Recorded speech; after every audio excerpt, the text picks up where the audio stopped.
Assalamualaikum warahmatullahi wabarakatuh. How are you everyone? Semoga kita semuanya dalam keadaan sehat selalu ya. Okay, now we are going to continue to the next discussion, yaitu di unit 2 ya. Di sini kita akan belajar tentang modal ya, modal dan semi modal. Apa sih modal dan semi modal? Oke, kita langsung aja.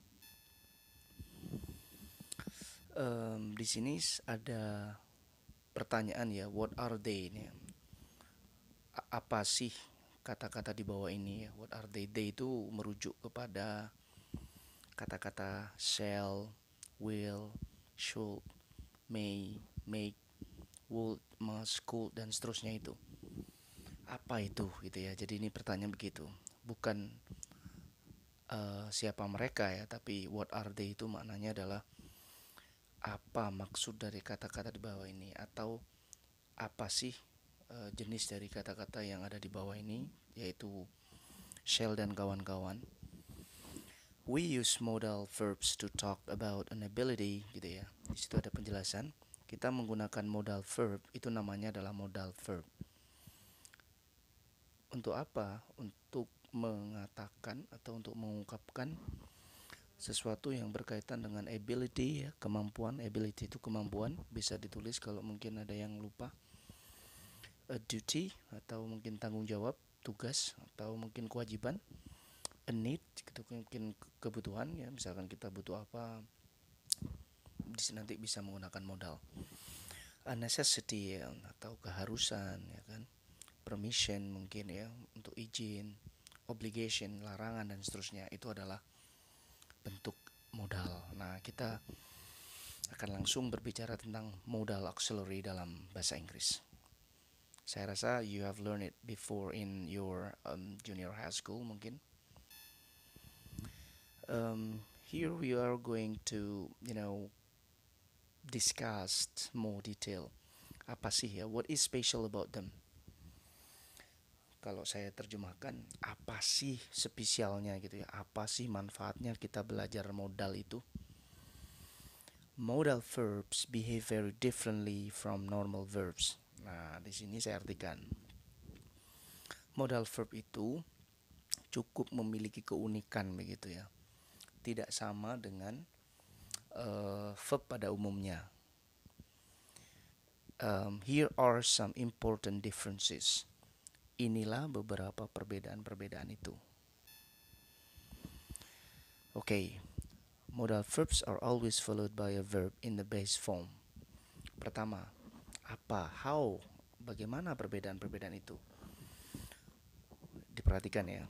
Yang pertama, modal verb itu always followed, selalu diikuti by, oleh a verb in the base form.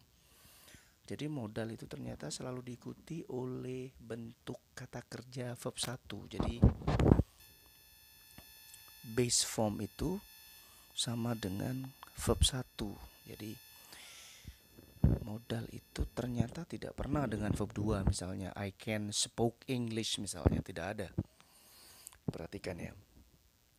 Nah, yang berikutnya di sini juga nah di sini ya contohnya, he can speak Chinese, itu yang betul. Compare I speak Chinese ya, I speak Chinese ya kan. He can speak Chinese. Nah, kalau di sini boleh pakai ya kan, ada s-nya speaks Chinese. Tapi kalau sudah ke modal, jadi misalkan you may take. Jadi meskipun itu pakai you ya kan, meskipun sorry di sini diperhatikan, meskipun ini pakai she atau you, di sini tetap tidak ada penambahan apa-apa. Jangan sampai nanti di sini menjadi s gitu ya, takes, no, it's wrong. Itu yang disebut dengan modal selalu diikuti dengan verb 1. Oke, you take the books to school. Nah, ini ya juga perbedaannya. Nah, you take, nah kalau she, biasanya kalau she kan ada s-nya ya, kalau tidak ada modalnya tapi. Oke. Jadi hati-hati. Next. Yang berikutnya, setelah tadi yang kedua, yang pertama itu modal selalu diikuti verb 1. Untuk yang kedua ini modal verbs do not take s. Nah, modal verb tidak perlu ada tambahan s. Misalnya di he speaks begitu, boleh kalau itu simple present. Tapi kalau sudah kemasukan modal, ini yang disebut dengan can, ya kan, may, ini adalah modal yang tadi di awal itu kita sebut. Jadi tidak perlu lagi ada tambahan s ya. Di sini tidak perlu ada penambahan s. Oke, next. Yang ketiga, you use, ya, kamu menggunakan negative not to make modal verb negative, even in simple present and simple past. We don't use the helping verb do. Nah, ternyata modal juga kalau mau buat negatif cukup tambah not saja, mudah. Ya, sekali lagi, tidak usah pakai macam-macam, tapi cukup you should not, ya kan, you may not, you cannot, gitu kan. Cukup langsung ya, setelah misalnya ada modal can misalnya, langsung aja tuh main cannot, itu bisa ya. Oke, good. Oke, next. Yang keempat, many modal verbs cannot be used in the past tenses or the future tenses. Nah, ini yang seringkali mungkin kalian salah biasanya kalau diulangan. Banyak modal verb itu tidak bisa digunakan di bentuk past tense ya, maksudnya dibentuk dengan verb 2 ya. Jadi past itu maksudnya adalah kayak gini nih bentuk verb 2-nya. She must studied, itu wrong. Atau di situ kamu kasih will tapi ada can-nya juga, dua-duanya ini. Jeruk makan jeruk ini jadinya. Itu juga tidak bisa, it's wrong. Oke, paham ya? Oke, diingat-ingat. Nah, berikutnya, modal verbs and their substitutes. Modal verb dan juga jenis-jenisnya ya, atau variasinya ya, yang bisa diganti atau mungkin divariasi lah gitu ya. Many modal verb cannot be used in all of the English tenses. That's why we need to know their meaning and the substitute for this modal verb. Jadi karena modal itu tidak bisa seenaknya sendiri ya dipasang dalam bentuk tenses, maka kita harus tahu artinya. Sehingga nanti kalau kita tahu artinya, kita bisa mencari penggantinya. Misalnya, oh ini nggak bisa dibuat bentuk ini, maka kita bisa mencari penggantinya yang bisa menggantikan modal tersebut. Itu maksudnya. Contoh, we use this modal to speak about future action that we are sure atau convinced about. Kita menggunakan will not atau won't itu untuk mengatakan sesuatu tentang tindakan akan datang yang sudah kita yakin dan pasti begitu ya. So you can use this. Today is Tuesday misalnya. Tomorrow will be Wednesday. I know it because this is a known fact. We will not be in the office tomorrow. I know it because he is going on vacation. Jadi itu kebenaran yang kita sudah yakin dan itu akan terjadi, bisa menggunakan will ini. We use this model to express general ability. Jadi kalau untuk can, could, atau be able to, itu digunakan untuk general ability. Apa sih general ability artinya?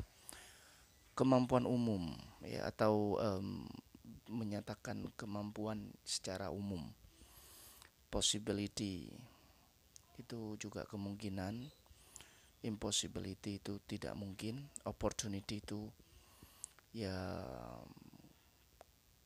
kesempatan mungkin gitu ya.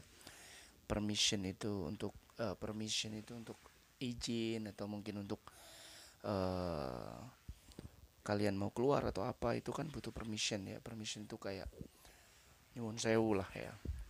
Can I go to your home this weekend misalnya, itu kan permission ya. Kayak mohon izin, request itu permintaan, itu bisa menggunakan can, could. be able to untuk jenis ini. Silakan kalian screenshot boleh atau diingat-ingat ya. Nah, ini contohnya I can walk dan I can hear you, it is too noisy. Itu maksudnya adalah kalau I can walk, I have the general ability to do. Sedangkan I can hear you, I don't have the ability to hear what you're saying. Ya, oke, biar lebih cepat intinya kamu sudah tahu untuk can. Nah, ini yang menarik ya antara can dan could. In the past, di bentuk lampaunya can itu harus diganti dengan could. Misalnya, he could speak he could speak only Madhuris, misalnya saya ganti ya, Hebrew saya ganti Madhuris, when he was a kid. He couldn't speak to his neighbor who speaks only English. Itu juga general ability ya, bisa terkait tentang general ability antara can dan could. Nah, ini future possibility juga bisa menggunakan may. Jadi may itu digunakan untuk yang mungkin kita mampu begitu ya, yang itu akan terjadi nanti. Atau juga untuk permission juga bisa menggunakan may. Misalnya, I may choose to wear the red dress to the party. Apa saya bisa pakai ini ya gitu ya di pesta nanti. Itu juga bisa menggunakan may. Atau today he may come on time. Meskipun dia biasanya datang terlambat, tetapi kemungkinan ya possibility hari ini mungkin he will come on time. Itu become may. Ya, mungkin berikutnya makes itu juga sama, possibility juga. Cuman apa bedanya? He may come on time, but if you miss the bus, we may be late. Jadi may itu ternyata juga bisa merujuk ke sesuatu yang ya, jadi di sini he may come on time, dia mungkin saja datang tepat waktu, tetapi jika dia tidak gitu ya, he may be late. I plan to come on time and this is why I want to catch the 7:15 bus. If I catch the 7:30 bus, I can come on time or not, I'm not sure. Jadi may dan make itu sama lah intinya begitu. Kalau misalnya nanti kalian pakai make itu biasanya untuk lampau juga bisa. Baik, should juga ini untuk advice ya, atau untuk nasihat. Jadi kalau kalian mau menasihati seseorang, you can use should. I should go to the office this weekend gitu ya, atau I should see my teacher to consult my homework misalnya, boleh. Ya, ini tentang advice, nasihat. If you want to be a champion, you should practice every day. Jika kamu ingin menjadi juara atau pemenang, kamu harus latihan setiap hari. Intinya should itu adalah advice. Nah, bagaimana dengan must atau mustn't? Kalau must itu very strong advice atau obligation gitu ya. Kalau misalnya kalian mau menasihati yang agak sedikit menekan begitu, itu pakai you must study hard misalnya. Kamu harus belajar dengan sungguh-sungguh, itu bisa dengan must. Obligation itu adalah perintah ya, atau larangan ya, atau you must go out now, itu juga. Nah, mustn't itu thing you're not allowed to do. Kalau mustn't itu satu yang tidak diizinkan ya, obligation itu dilarang. Misalnya saya mengatakan kamu tidak boleh masuk kelas saya, maka I can say you mustn't go into my class, atau you mustn't join my class, itu boleh. Jadi mustn't itu tidak diizinkan. Oke, saya rasa itu untuk hari ini. Mudah-mudahan ada manfaatnya. Silakan kalian tanyakan jika ada yang kurang jelas. Terima kasih. Assalamualaikum warahmatullahi wabarakatuh.